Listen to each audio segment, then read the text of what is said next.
I'm wondering how many of you are old enough to remember shooting before they invented the smartphone, when all you could do with a stills camera is take photographs. And if you wanted to make a pop video, you either shot it on film or you spent all your money on a camcorder. They were simpler days. But if the video was any good, it might even make it to MTV. And there's a lot to miss about those days. Duran Duran. Aha. Whatever happened to Kajagoogoo?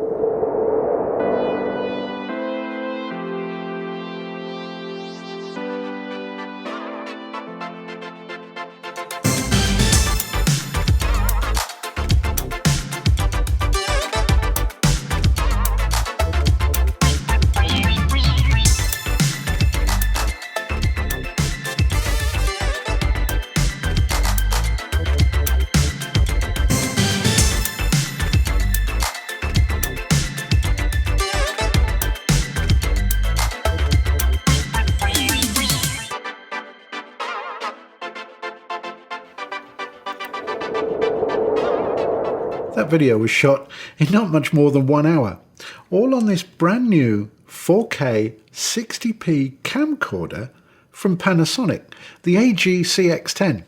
Catchy name.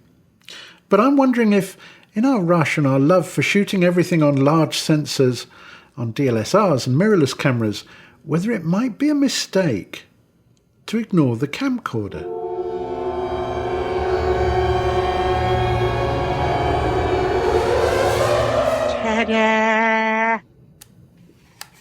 It's even got a light. But if I told you that the engine inside this camcorder that makes it all work is the same engine that you get inside a GH5, you might be more interested. Imagine a GH5 with proper audio inputs, an integrated lens with the equivalent of 25 to 600 millimeters focal length, internal ND filters, powered zoom.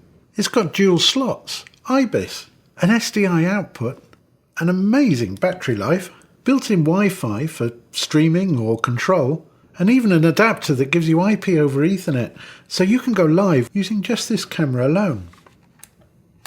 And yes, it's got a light. And when you add all these things up together, you end up with a total package which is not just super usable, but significantly better value than it would be on the equivalent GH5. So what's the downsides? Well, the first thing's obvious. The sensor in this camera is much smaller than in the GH5. It's 1 divided by 2.5 of an inch compared to micro four thirds on the GH5. And all of this is pointless because they don't relate to the size of the sensor. You know that a 1-inch sensor isn't actually 1 inch.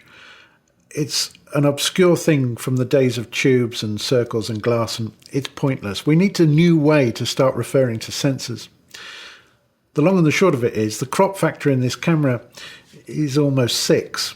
The sensor is about 6 millimeters wide compared to, say, 17 millimeters wide, over 17 millimeters wide on the GH5. And all of that is going to make it much harder to do that large sensor throwing the background out of focus thing that we've all got used to recently. But is that a fad? Is deep depth of field going to come back? The picture you're looking at now is at f2 on the equivalent of a 50mm lens on my GH5. So let's compare it with this camera. I don't think it looks that bad. Okay, you're not going to throw the background in the same way that you can with a larger sensor. But is that the be-all and end-all of everything we do at the moment? There's another problem with smaller sensors, and that is how they work in low light. Because it's a smaller area, it can't physically capture the same amount of light as a large sensor. So I did my usual shots of the pier at night, from high up this time because the weather's so bad I couldn't go down on the beach. But basically looked at the gain from 0 to 30 dB. Now looking at the whole picture without zooming in or pixel peeping, it didn't look too bad, even at 30 dB. I wanted to take a closer look, so I did some test shots, which I hate doing. And winding the gain up in a more controlled situation, you can see there's quite a bit of noise in the colours as well, at anything above about 6 dB. So you have to work a lot harder with longer lenses if you want to throw the background. And also it's not quite as good in low light. But if you've got normal lighting conditions, what are the pictures like then? Well, you've got the normal picture profiles with what looks to be 709 and 5 others with catchy names like fluorescent, spark, still, which to my eyes looks the most accurate, and of course Cine V and my favourite Cine D.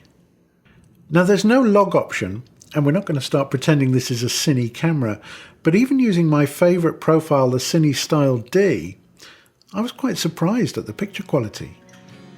The sun came out for a couple of minutes, so I rushed over to my favourite spot to look at dynamic range.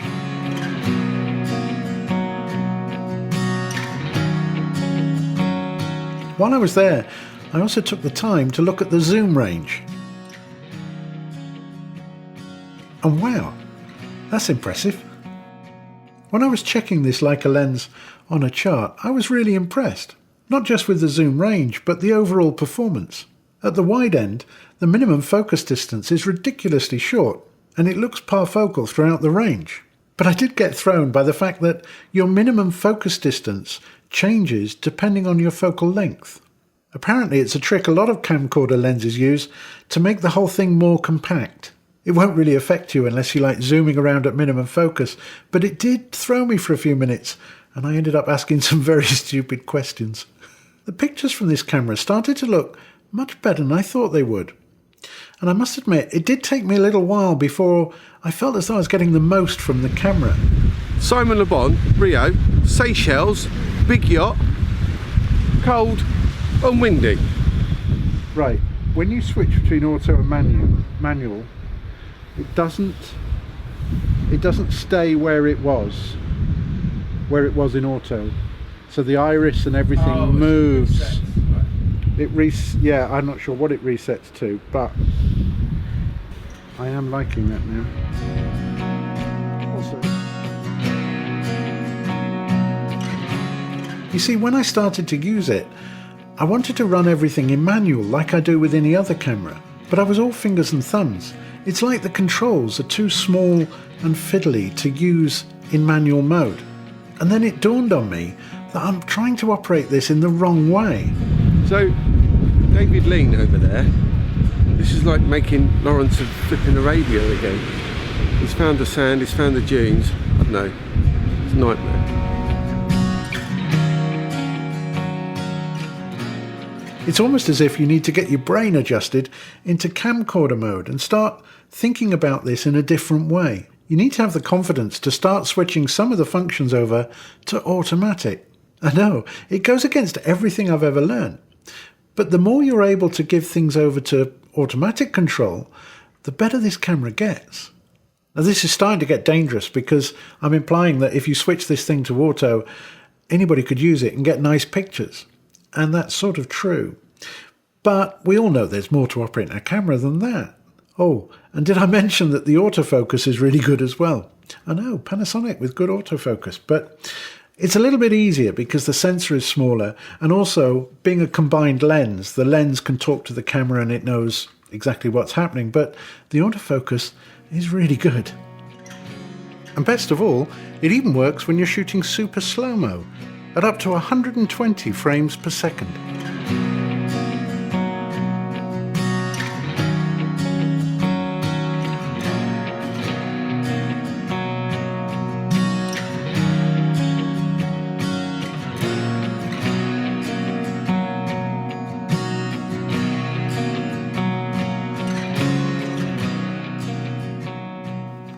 If you need to cut it down in size, this handle with the XLR adapters just comes straight off.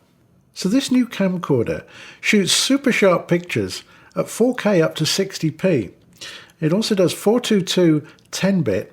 It has image stabilization, great autofocus, good audio control, and a lot of network connectivity if you need to go live. And yet, I'm still thinking to myself, who would buy this camera? Well, obviously, it's going to be of great interest to anybody in news, or documentaries, or sport, or anything, say, corporate shoots, where the job doesn't have to look like a movie. It doesn't have to have that cinematic feel. that's so trendy at the moment. And there's quite a few jobs like that. In the end, it's about picking the right tool for the right job. But I think there's a lot of jobs where this might be the perfect tool. The brand new Panasonic AG-CX10. And camcorders have come on a lot since the 80s. I think it might be a mistake to continue to ignore them. Did I mention it's got a light? Thanks for watching.